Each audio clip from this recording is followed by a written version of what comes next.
Hello. It's Ash here with another episode of E-Wasted. And today we're looking at this little doohickey here. It is a Ryzen Gamer. Ryzen 5 4500 6 core GTX 1070 8 GB.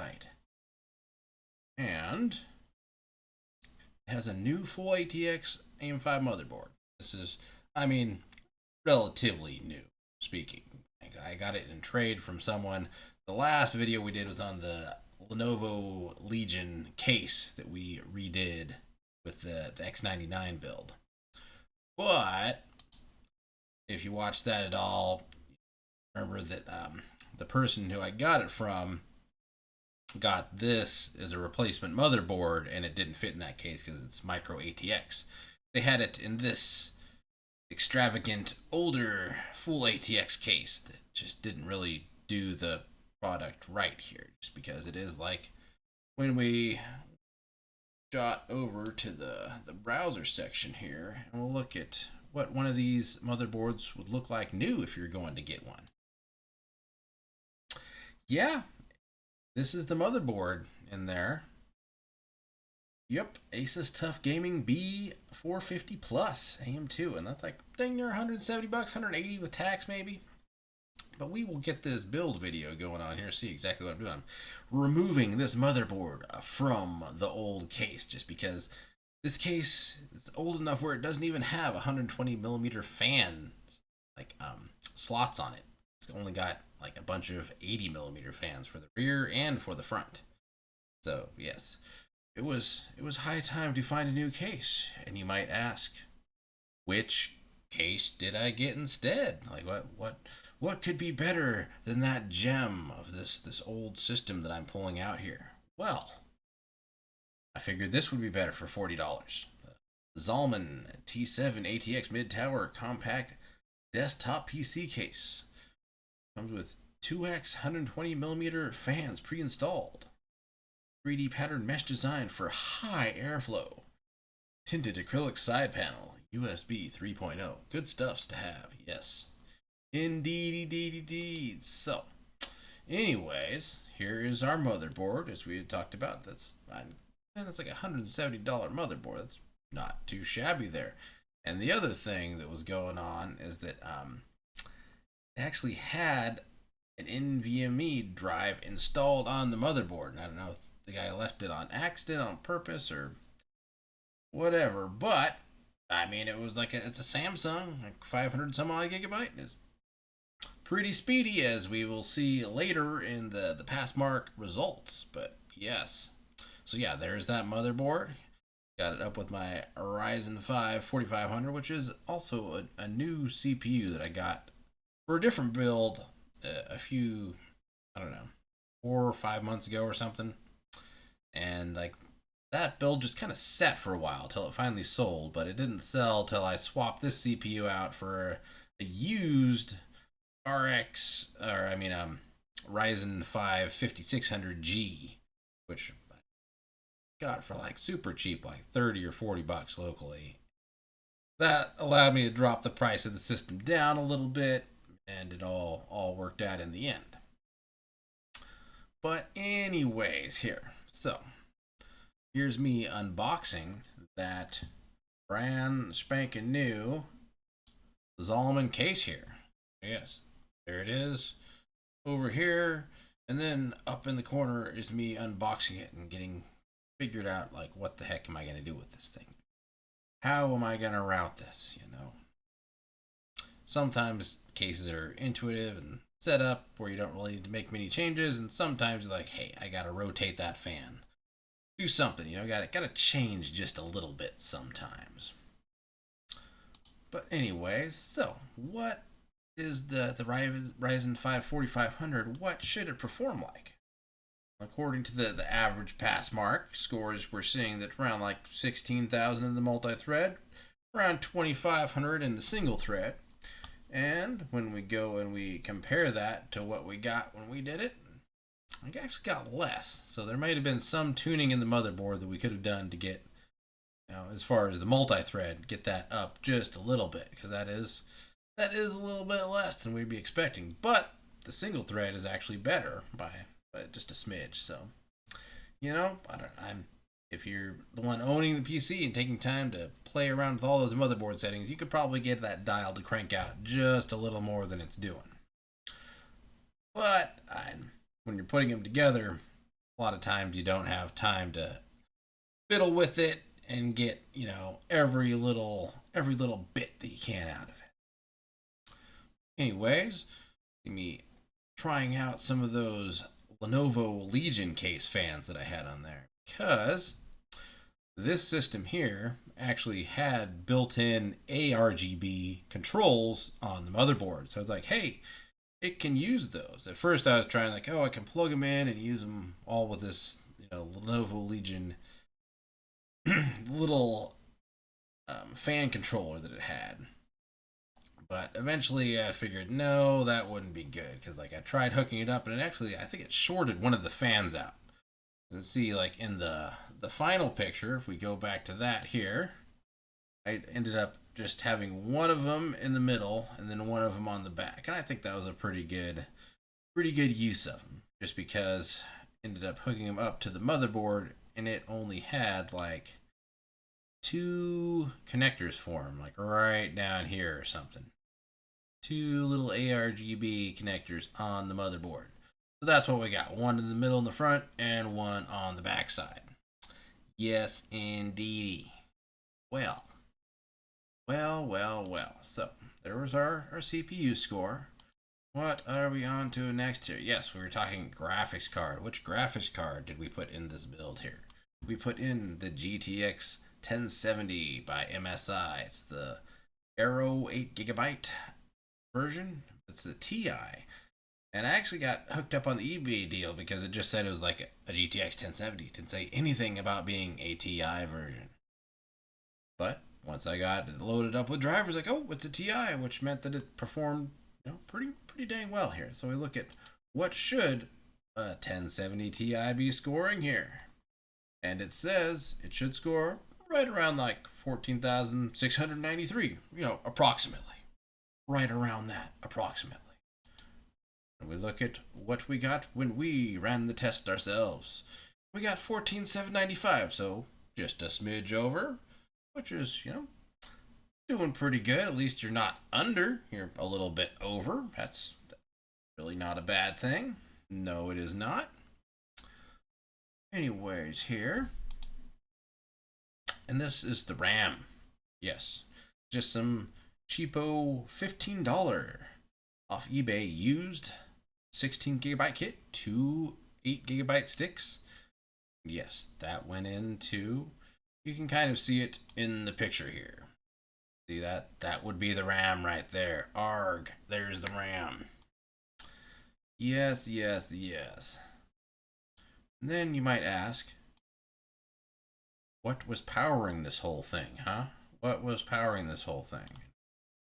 And that was actually this used Corsair that tested good, the CX750. It's an older power supply, but if it tests good and it's like a half used, half new components, I'll put, you know, an older power supply in, as long as it's, you know, behaving as it should. You know, even got the little power supply tester to make sure it's not throwing off anything weird. But hey, if it works, it works. That's kind of my policy on putting budget build PCs together and getting them right, moving them along.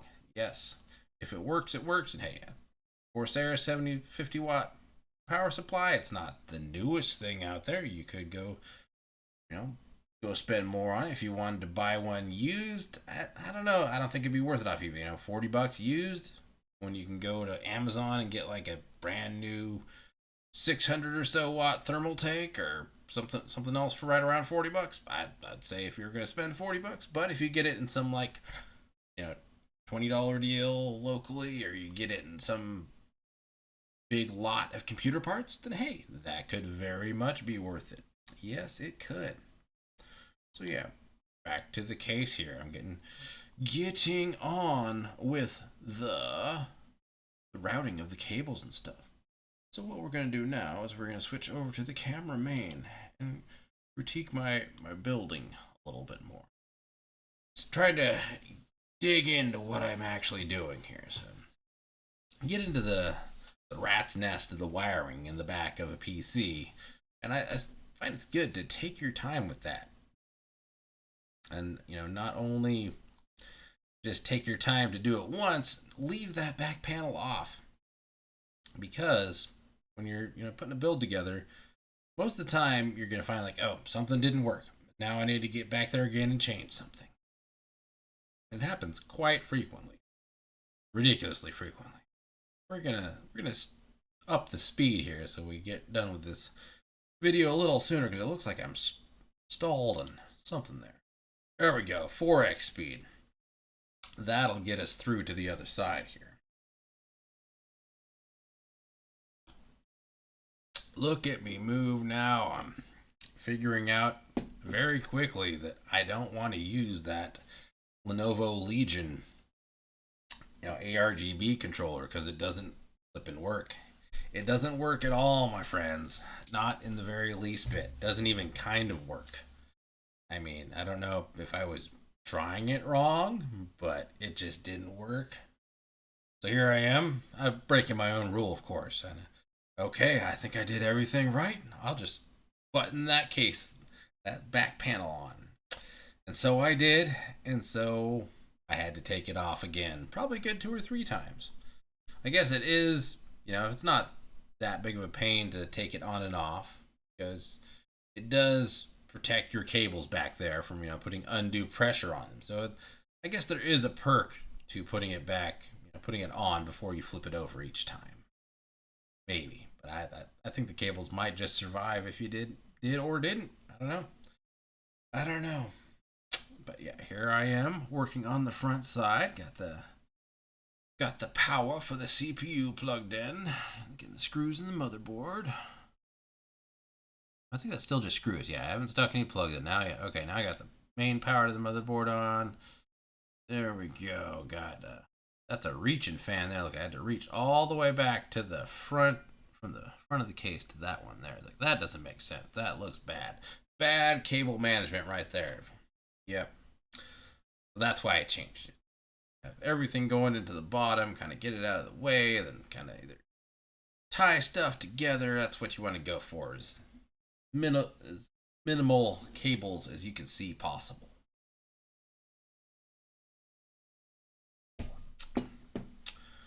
Let me see. What else can we talk about with the hardware here? Go over the complete. Let's see if I'm missing anything here.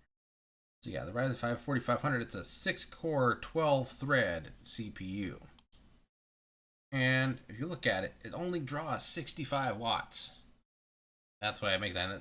Even though it's an older power supply, like, the system's probably sucking just a little under 400 watts, really. Such a small TDP on the CPU. You look at the graphics card. What does it say? It's sucking juice wise. Okay, 180 watts. Yeah, more than double what the CPU is. So the big consumer as far as power in the system is going to be the 1070 Ti for sure. For sure. That's speaking of power and systems, is kind of bummed out because one of my all-time favorite power supply calculators, the Outer Vision, they're discontinuing their website, their service, calling it quits, throwing in the towel after, I don't know, 15, 20 years or something. Have to move along, find another power supply calculator. Whatever will I do? I don't know. How will I survive? Yep. So anyways, here, yeah, so if you're going to look for one of these, it'd be about $40 for the power supply. Oh yeah, that's the other thing we didn't talk about, was the free Samsung 512-ish gigabyte solid state drive, M.2 NVMe, that was in the motherboard with like a protective heat shield on it and stuff. Oh, wow. Well, we made it to the end of my video there. We'll backtrack just a little bit while I'm doing something, fiddling with the graphics card there. Got that in. The system's all just about ready. But yeah, so if you're going to buy one of these used, it'd be about $60. And we had a This is an approximate pass mark for something like that, and it scored like 35,252. Look at what we got on the disk mark. We got 31,058. So it might just be a slightly different model number, because I honestly didn't even take it out. I was like, oh, I can. Showed up as a Samsung on something that I looked at in Windows, and it's already in there, and it's ready to rock and roll. So I just kind of left it be, and when it got a disk mark score of over 30,000, like, wow, that's pretty dang impressive there. That's, if you're gonna buy that new, it probably be even more. I don't know, $70 maybe, $80. But anyways, yeah, and we talk about the overall, for $500 is I think what I listed this thing for. Get a CPU mark just around 15,000, 3D mark just around 15,000, and a disk mark over 30,000. Memory mark like 26,000, so it's not that much compared to how you got DDR5 out that'll get up into 3,000 range and stuff for the memory marks. But yeah, overall it says the pass mark score is the 75th percentile. So that means like you're not the fastest, system out there, but you're like 75% fastest systems out there. So that's not really that bad for a little budget gamer here. But yeah, anyways, that is all we got for today. Oh, the thing, my video flipped on its side. Well, good thing we weren't watching it here, huh? Yeah. So yeah, that is all for today. We'll go over the specs again for this Ryzen gamer, Ryzen 5 4500 full ATX AM4 motherboard. I don't know why I have AM5 in there. Yeah. Yep. That's wrong. I must have copied and pasted from the other one that I did. This one's already moved on along to a happy owner. Yeah. Yep. That is pretty much it here. Okay. Yeah, I had a 2 terabyte drive in there also. So yeah, I had 512 M.2 NVMe by Samsung, a 2 terabyte drive for extra storage. 16 gigabytes of DDR4 3200, a GTX 1070 Ti 8 gigabyte, the new Zalman T7 full ATX case, and a 750 watt Corsair power supply, all powered by the Ryzen 5 4500. And that is it for this episode here, folks. We will talk to you later. Adios. See you next time there, huh?